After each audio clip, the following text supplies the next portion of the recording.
This is something really interesting. We're going to skip your situationship for now, but your point that you brought up was that your past and your history when it comes to dating exes, your dating history, notch count, even like all of that stuff is irrelevant. Like every relationship should be a clean slate, right? Like past decisions and past behaviors are generally indicative of future behaviors and future outcomes, are they not?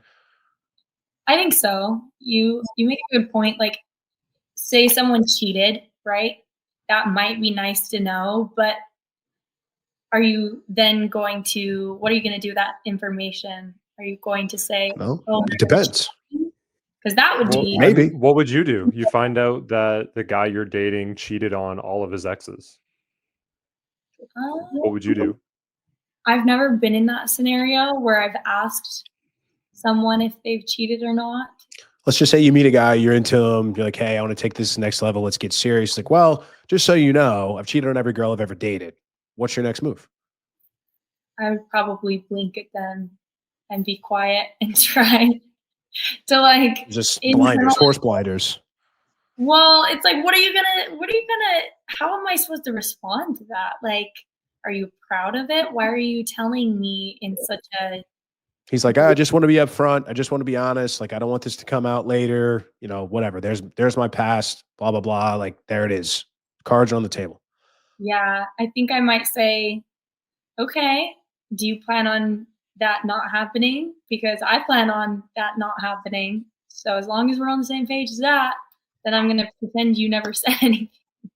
Now, this is really interesting because, again, not every guy is like this. Most guys actually aren't like this, but the guys that you want to date are like this. If you, I could tell you, Spencer. I mean, correct me if I'm wrong on this. If you were to go to a guy and say, "Hey," he's like, "I want to take you seriously. I want to do this thing," and you're like, "All right, well, I've cheated on every guy that I've ever dated." He would be before you finish that sentence, he'd be out the door.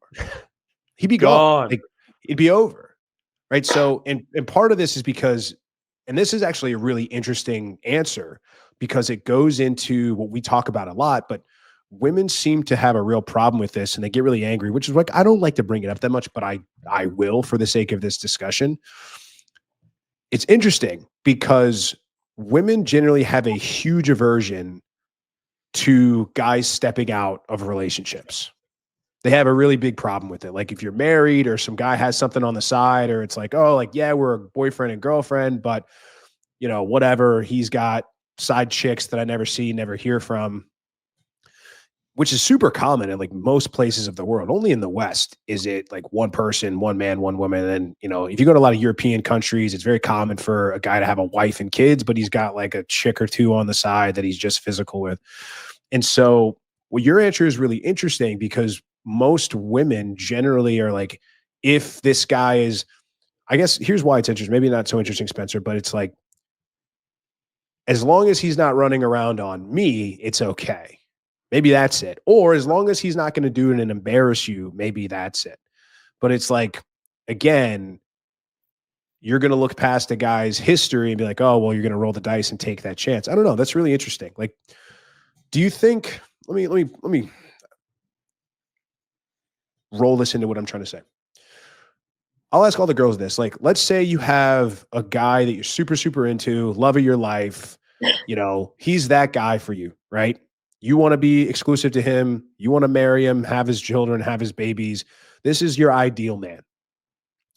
He looks at you and says, look, I'll give you a family. I'll give you a house. I'll give you the cars. You can drive the fucking Bentley. You never have to work a day in your life. Every toy that you could possibly want. I will always be home for dinner except when I'm working.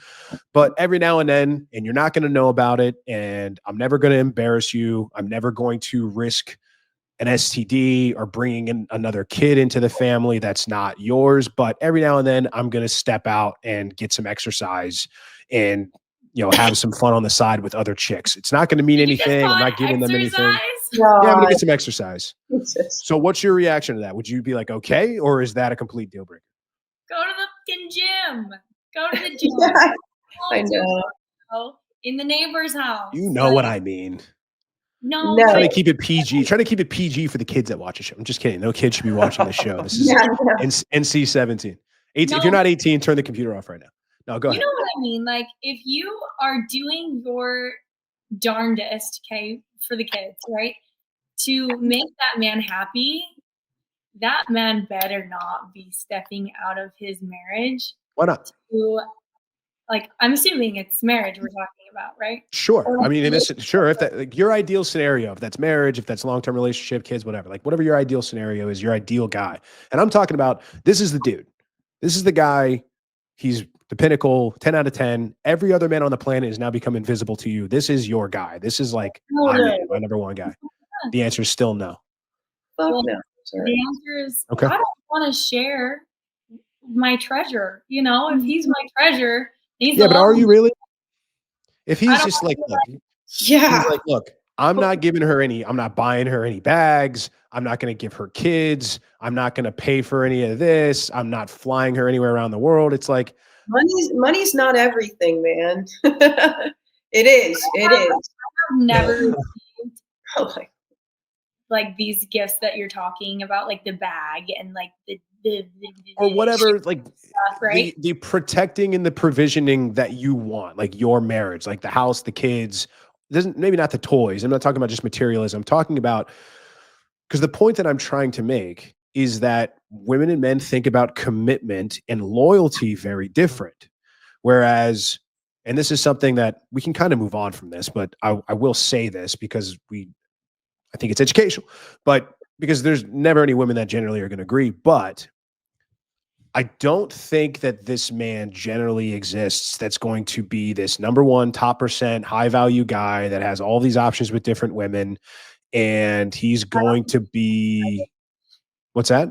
So I don't think he exists either. I completely agree. Yeah. Well, so that's the choice, right? So if your two options are guy that you're not that really into, that you'll settle for, but super loyal, will never cheat on you, but you're not really into him and you're kind of settling for him, or guy what's behind number two? Guy that still gives you all of that stuff and you're actually attracted to him and he can make money, make it rain, make it so you don't have to work. You can pursue your acrobat career as much as you possibly want to forever. You can do exactly what you love, not have to worry about a bill ever again. You don't have to worry about if there's food in the fridge, if the light bill is paid, the utilities, all that stuff's taken care of. The only caveat is every now and then he's going to step out and he's going to like go get it on with some random chick that he's never going to talk to or never going to call again. Which guy are you going to pick? A or B? I think if he has 99%, right, of everything I'm wanting, I think you're right. I think I would trade some loyalty for the 99% of everything I want. But it's going to suck. Like, it's going to hurt my heart. I'm going to be in my head about it. And I'm going to forever think, what am I not doing that he feels the need to go do this? So it's just going to drive me insane. And if my job is to be pleasant and stay in my feminine, it's just going to make it hard for me to do that. Yeah. Okay. All right, guys. I really hope that you enjoyed that clip. If you want to check out the full-length podcast episode, you can find that right over here. Also, make sure you visit my website over here where you'll find my supplements, the opportunity to book me privately one-on-one for coaching, and most importantly, my new School of Unplugging, which you'll find on the courses tab. Newer to the channel, hit subscribe.